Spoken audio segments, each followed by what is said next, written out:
Hello guys, welcome back to our channel watching part 2 Deadly Guy Obsessed with Innocent Girl. Chapter 6 तुम जैसा सोच रही हो वैसा कुछ नहीं है। तभी वहां पे अमाया आते हुए बोलती है, मम्मी मैंने भी आपको मिस किया है, आप सारा प्यार अकेले सिर्फ इसी में क्यों लुटा रही हो। अमाया की बातों को सुनकर आरना खुराना ईशान से अलग होकर अमाया के पास जाती है और उसके कानों को पकड़कर मोड़ते हुए बोलती है, अच्छा बच्चू तुमने भी मुझे मिस किया। फिर शॉपिंग बैग्स को देखते हुए, वो तो दिख ही रहा है कि तुमने कितना मिस किया, तभी तो इतने मजे से घूम फिर के शॉपिंग कर रही हो। मोम दर्द हो रहा है, प्लीज मेरे कान को छोड़ दो, मैंने सच में आपको मिस किया है अध्या यार प्लीज हेल्प मी, अमाया खुद को छुड़ाते हुए बोलती है। अध्या के नाम को सुनकर आरना जी के फेस एक्सप्रेशन चेंज हो जाते हैं। वो अमाया के कानों को छोड़ देती है, फिर अध्या को घूरते हुए नाराजगी से बोलती है, अब आगे। अध्या मुझे तुमसे ये उम्मीद नहीं थी कि तुम ऐसा करोगी, सच में आज तुमने मुझे बहुत नाराज किया है, आरना खुराना अध्या से बोलती है। वही अध्या को समझ नहीं आता है। वो आरना खुराना की बात सुनकर पैनिक करते हुए टेंशन में बोलती है, लेकिन छोटी मम्मा आप नाराज क्यों हो, मैंने किया क्या है, आप ऐसा क्यों कह रही है, अगर मुझसे कोई गलती हुई होगी तो सॉरी प्लीज आप मुझसे नाराज मत होइए। ये सब बोलते हुए अध्या लगभग रोने की पोजीशन में आ गई थी। डे से अभी ही रो देगी।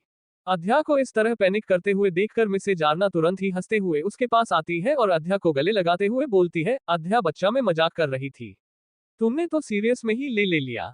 आरना जी की बातों को सुनकर अध्या उन्हें देखने लगती है और फिर अपनी सॉफ्ट वॉइस में उनसे धीरे से बोलती है, सच्ची आप मुझसे नाराज नहीं है। जिस पर आरना जी बोलती है, ज्यादा नहीं मेजर थोड़ी नाराज हूं तुझे। पर क्यों, मैंने क्या किया है छोटी माँ जो आप हमसे नाराज है, अध्या उनसे पूछती है। तो आरना जी उसके सवालों का जवाब देते हुए बोलती है, क्योंकि तुमने मुझसे प्रोमिस किया था कि तुम मुझे एयरपोर्ट पिकअप करने आओगी, लेकिन तुम तो यहाँ शॉपिंग में बिजी हो अमाया के साथ। आरना जी की शिकायत सुनकर अध्या उन्हें गले लगाते हुए बोलती है, सॉरी छोटी माँ मैं आने वाली थी लेकिन अमाया मुझे शॉपिंग पे ले गई थी, प्लीज आप नाराज मत होइए मुझसे। ठीक है इस बार माफ कर रही हूँ, नेक्स्ट टाइम भूलना मत, आरना जी अध्या को हक बैक करते हुए बोलती है। तभी अमाया आगे आते हुए बोलती है, मम्मा आप मुझे भूल गई, मैं भी हूँ, आप सारा प्यार अध्या पे ही लूटा रही है। बोलते हुए अमाया आरना जी और अध्या पे लटक जाती है।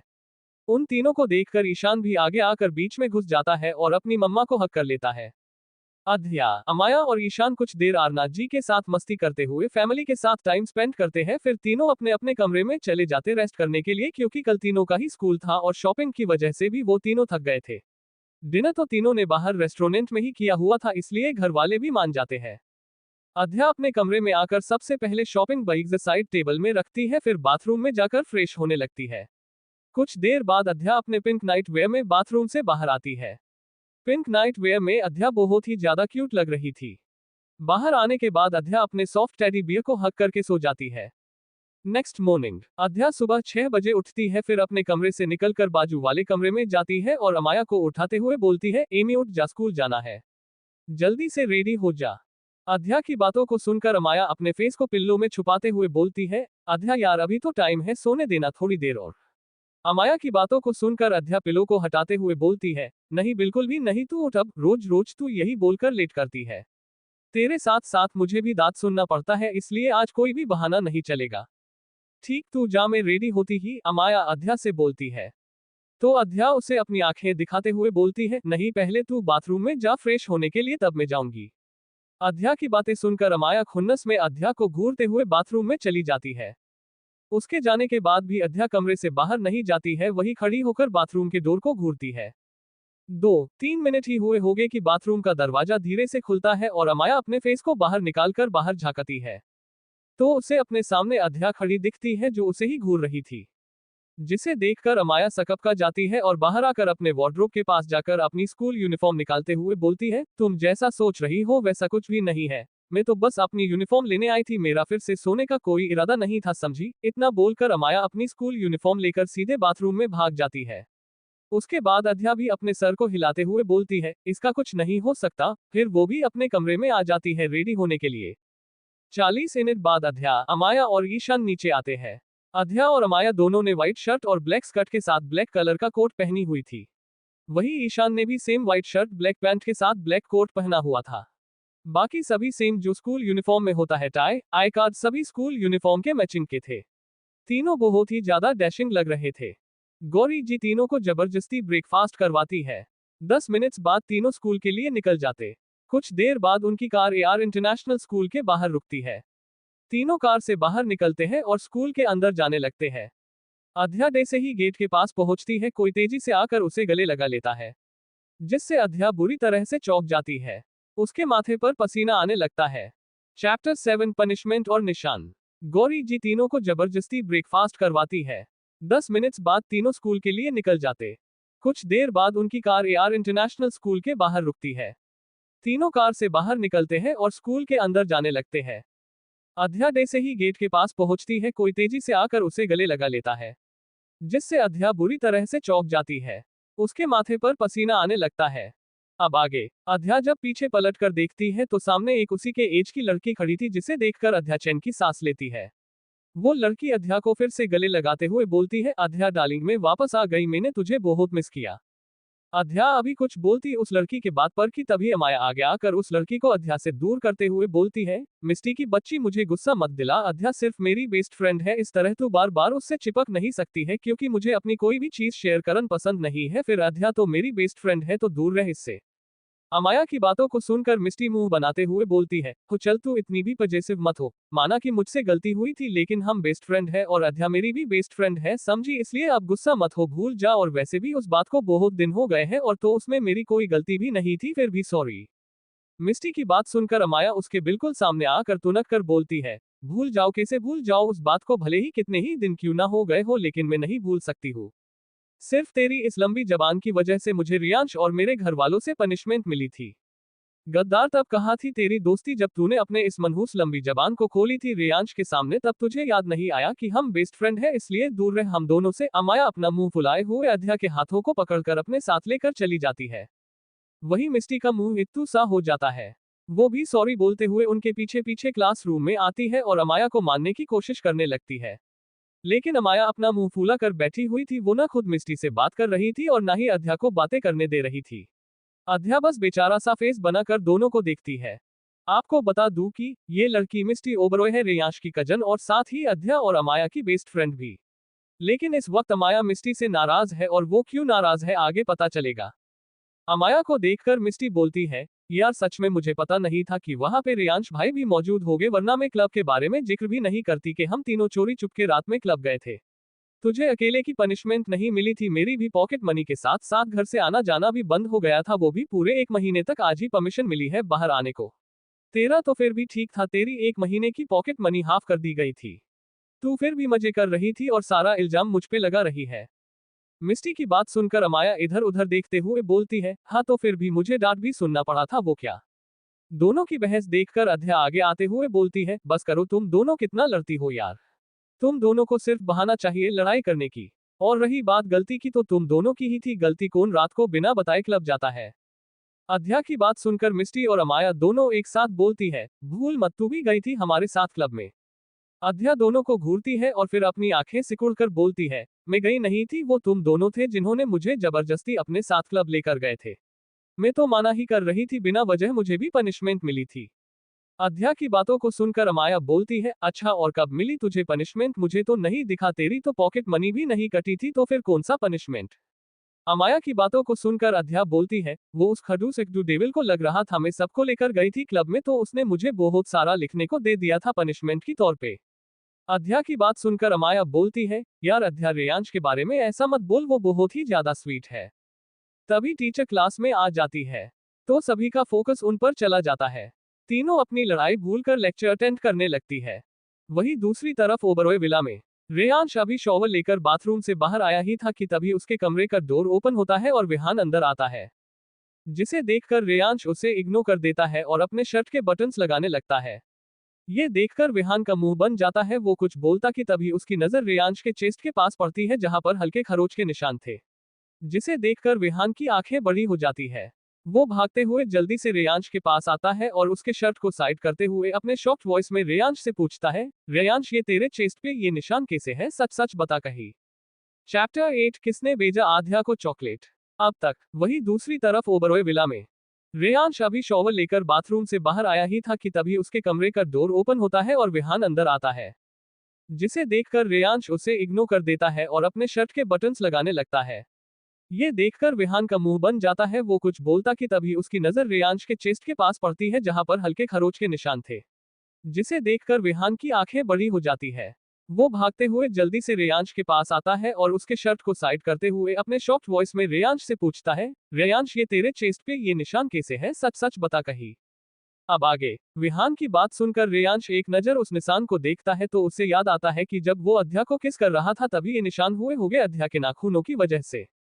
रेयांश को चुप देखकर विहान उसके आगे आकर अपने हाथों को रेयांश के फेस हिलाते हुए उससे पूछता है, कहाँ खो गया। मैंने पूछा कि ये निशान कैसे आए हैं, लेकिन तू तो अपनी अलग ही दुनिया में खो गया है। विहान की बातों को सुनकर रेयांश अपने ख्यालों से बाहर आता है, फिर अपने शर्ट के सारे बटन्स लगाकर अपनी कोल्ड वॉइस में विहान से बोलता है, लगता तुम आजकल बहुत ही ज्यादा फ्री रहने लगे हो, अंकल को बोलना पड़ेगा कि तुम्हें अब कंपनी ज्वाइन करवा देना चाहिए। रियांश की बात सुनकर विहान तुरंत ही बोलता है, नहीं नहीं, तो मैं बिल्कुल भी फ्री नहीं हूँ, मैं तो बस इसे ही पूछ रहा था, तुम्हें नहीं बताना है तो मत बताओ, मैं अब निकलता हूँ, मुझे कॉलेज भी जाना है, प्लीज तुम मेरे डैड के कुछ मत कहना वरना मैं भी तेरी शिकायत दादी से करगा, याद रखना। इतना बोलकर विहान वहां से 9-2-11 हो जाता है। रेयांश विहान और उसकी बातों को इग्नोर करके रेडी होने लगता है। कुछ देर बाद रेडी होने के बाद वो अपने लैपटॉप ऑन करके मेल्स चेक करने लगता है। इस वक्त उसके फेस में कोई भी एक्सप्रेशन नहीं थे। वो अपना पूरा फोकस आए हुए मेल्स को चेक करने में था। वहीं दूसरी तरफ एआर इंटरनेशनल स्कूल में अध्या, अमाया और मिस्टी तीनों कैंटीन में बैठे बातें करते हुए लंच कर रहे थे। तभी एक छोटी लड़की उनके पास आती है और अध्या को एक चॉकलेट का बॉक्स देते हुए बोलती है, दीदी ये चॉकलेट का डिब्बा एक दीदी ने आपको देने के लिए कहा है। इतना बोलकर वो लड़की वहां से चली जाती है। अध्या कंफ्यूजन थी, वो उस बच्ची कुछ पूछती कि उससे पहले ही वो बच्ची वहां से चली जाती है। अध्या बच्ची को जाते हुए बस देखती ही रह जाती है। फिर अध्या अपने सामने देखती है जहां पर अमाया और मिस्टी दोनों चॉकलेट के बॉक्स को ओपन करके चॉकलेट को खाना भी स्टार्ट कर दिए थे। अध्या उन दोनों को देखा कर बोलती है, तुम दोनों ने बॉक्स ओपन ही क्यों किया, पता नहीं किसने दिया है, हमें तो पता भी नहीं है, और तुम दोनों ने खाना भी स्टार्ट कर दिया इस तरह बिना जाने कि किसने दिया है। ये चॉकलेट्स खाना सेफ नहीं है, अगर इन चॉकलेट्स में कुछ मिला हुआ तो फिर क्या करोगी। अध्या की बातों को सुनकर अमाया बोलती है, जस्ट चिल अध्या, कुछ नहीं मिला है इन चॉकलेट में। तू भी ना हमेशा नेगेटिव ही सोचती है। अब आ गया है तो खा लेते हैं, फिर क्या फर्क पड़ता है किसने दिया है, जिसने भी दिया है अब फेक थोड़ी ना सकते हैं। इतना बोलकर अमाया एक चॉकलेट बॉक्स से निकालती है, फिर उसमें से गोल्डन रैपर को निकालकर चॉकलेट अध्या के मुंह में डाल देती है। उसके बाद खुद भी खाने लगती है। 5 मिनट बाद उनका लंच टाइम ओवर हो जाता है। अमाया उस बड़े से चॉकलेट बॉक्स को अध्या को पकड़ा देती है। फिर तीनों अपने क्लास में आ जाते हैं। तीनों अच्छे से सभी लेक्चर अटेंड करते हैं। ऐसे ही टाइम छुट्टी का वक्त भी हो जाता है। अध्या, आम्या, मिस्टी तीनों साथ में ही बाहर आते हैं। कुछ ही देर में मिस्टी की कार भी आ जाती है। वो अध्या और अमाया दोनों को बाय बोलकर चली जाती है।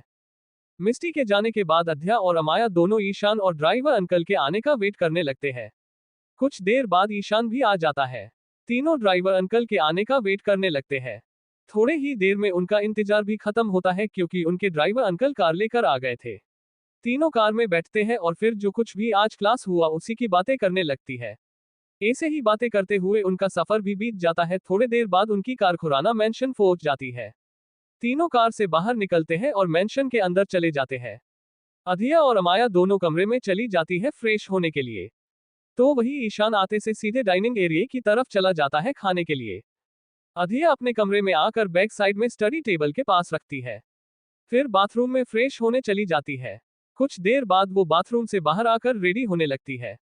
रेडी होने के बाद अधिया कमरे से बाहर जा ही रही थी कि तभी उसे चॉकलेट की याद आती है। वो अपने बैग के पास जाकर उस चॉकलेट के बॉक्स को निकलती है, फिर बैग को अच्छे से उसकी जगह पे रखकर चॉकलेट बॉक्स को लेकर नीचे चली जाती है। वहीं दूसरी तरफ शहर के बाहर एक बंगलो के अंदर चारों तरफ शांति ही शांति थी। शांति को तोड़ते हुए एक कमरे के अंदर से पियानो की आवाजें आ रही थी। वही कमरे के अंदर पूरा अंधेरा था। उजाले के नाम पे सिर्फ डिम येलो लाइट जल रही थी जिससे कमरे में थोड़ी सी रोशनी हो रही थी। उस कमरे में एक शख्स पीट करके बैठा हुआ पियानो बजा रहा था।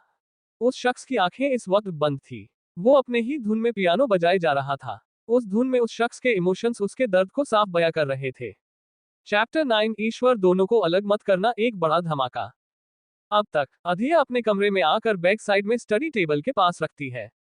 फिर बाथरूम में फ्रेश होने चली जाती है। कुछ देर बाद वो बाथरूम से बाहर आकर रेडी होने लगती है। रेडी होने के बाद अधिया कमरे से बाहर जा ही रही थी कि तभी उसे चॉकलेट की याद आती है। वो अपने बैग के पास जाकर उस चॉकलेट के बॉक्स को निकलती है, फिर बैग को अच्छे से उसकी जगह पे रखकर चॉकलेट बॉक्स को लेकर नीचे चली जाती है। वहीं दूसरी तरफ शहर के बाहर एक बंगलो के अंदर चारों तरफ शांति ही शांति थी। शांति को तोड़ते हुए एक कमरे के अंदर से पियानो की आवाजें आ रही थी। वही कमरे के अंदर पूरा अंधेरा था, उजाले के नाम पे सिर्फ डिम येलो लाइट जल रही थी जिससे कमरे में थोड़ी सी रोशनी हो रही थी। उस कमरे में एक शख्स पीट करके बैठा हुआ पियानो बजा रहा था। उस शख्स की आंखें इस वक्त बंद थी। वो अपने ही धुन में पियानो बजाए जा रहा था। उस धुन में उस शख्स के इमोशंस उसके दर्द को साफ बयां कर रहे थे। अब आगे खुराना मेंशन में अध्या चॉकलेट बॉक्स लेकर नीचे आती है। फिर किचन में जाती है जहां पर गौरी जी पहले से ही प्लेट में खाना निकाल रही थी। अधिया गौरी जी को देखकर उस चॉकलेट बॉक्स साइड में रखकर उनके पास जाती है और फिर गौरी जी को पीछे से हक करते हुए उनसे बोलती है, मम्मा क्या कर रही हो। अध्या की बात सुनकर गौरी जी प्लेट में खाना निकलते हुए ही बड़े प्यार से बोलती है, आधी बच्चा तुम्हें भूख लगी होगी ना, इसलिए मैं तुम्हारे लिए ही खाने का ला रही थी। अब बताओ कैसा गया क्लास। गौरी जी की बात सुनकर अध्या बोलती है, क्लास तो अच्छा गया, लेकिन मम्मा ये बताओ कि आपको मेरे बोलने से पहले ही कैसे पता चल जाता है कि मुझे भूख लग रही है। मतलब रात में जब भी मुझे भूख लगती है तो वहां पे खाने का कुछ ना कुछ मौजूद होता है। अध्या की बात पर गौर जी मुड़कर अध्या को गले लगाती है, फिर अध्या के बालों को अपने हाथों से सहलाते हुए ही बड़े ही प्यार से बोलती है, क्योंकि मैं तेरी माँ हूँ, मुझे पता चल जाता है। बचपन से आदत रही है तेरी, रोज रात में भूख लगती थी, भले ही अब पहले से थोड़ी बड़ी हो गई है लेकिन आदत वही है। तू किसी को बोलेगी नहीं, इसलिए मैं ही रोज खाने के लिए रख देती हूँ। अब चल जल्दी से खाना खा ले।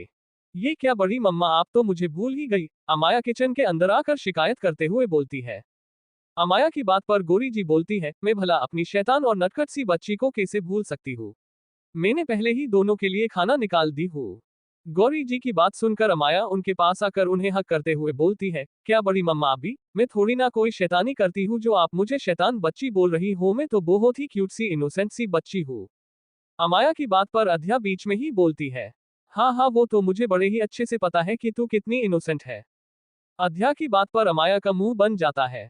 फिर दोनों आपस में बहस करने लगती है। तभी गौरी जी दोनों को शांत करवाते हुए बोलती है, बस करो, दोनों कितना बहस करती हो छोटी छोटी बातों पे। रोज बिना बहस किए तुम दोनों का खाना ही हजम नहीं होता है। पता नहीं कल को अगर दोनों अलग हो गए तो एक दूसरे से बहस किए बिना रहोगे कैसे। गौरी जी की बात पर अध्या और अमाया दोनों साथ में ही बोलती है, नहीं हम कभी अलग नहीं होंगे।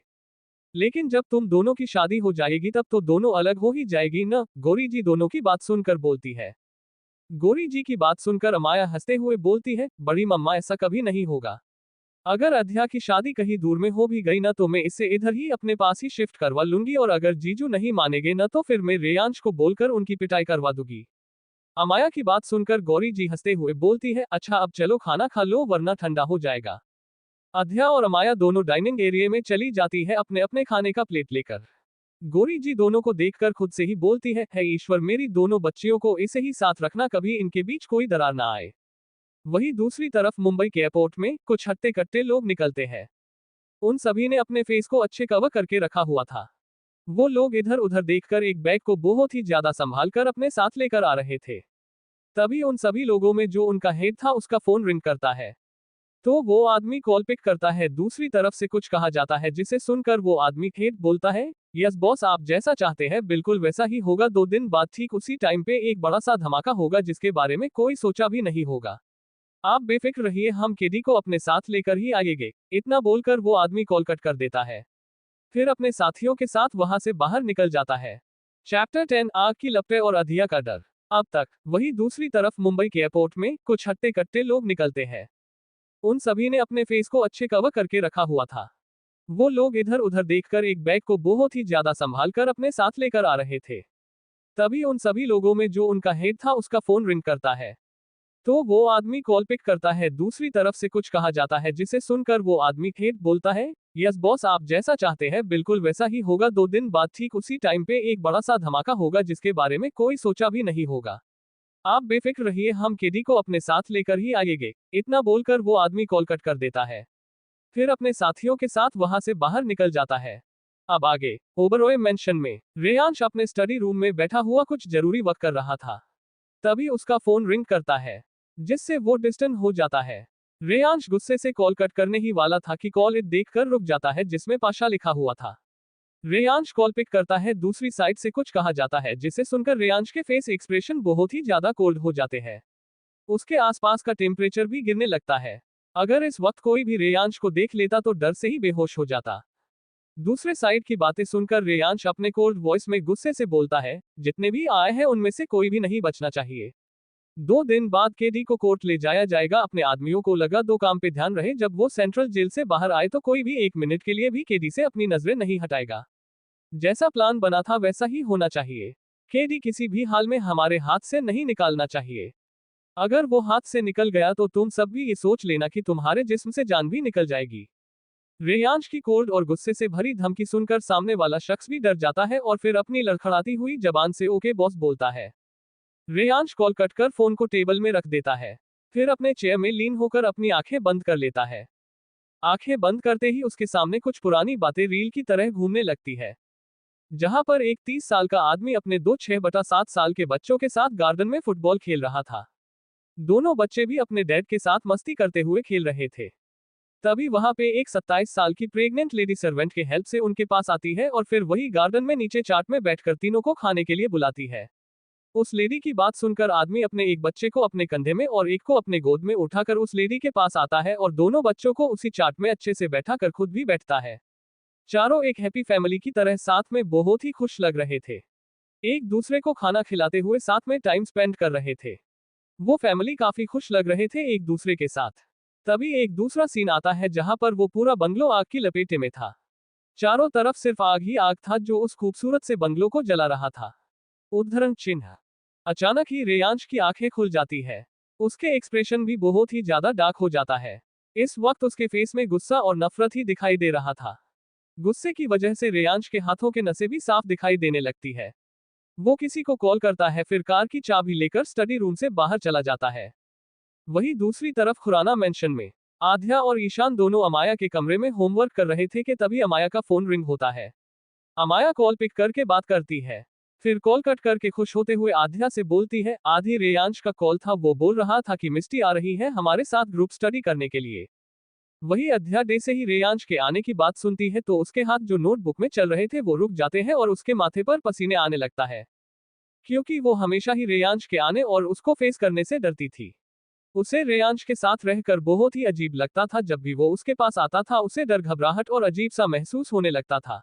वो जानती थी कि रेयांश आएगा तो अमाया के पास ही रुकेगा, इसलिए अध्या बहाना बनाते हुए अमाया से बोलती है, एमी अब मिस्टी आ ही जाएगी तो तू क्यों ना उसी से अपने डाउट्स क्लियर कर लेना। वो क्या है ना, मेरा सर दुख रहा है सुबह से तो मैं भी थोड़ा रेस्ट कर लूंगी।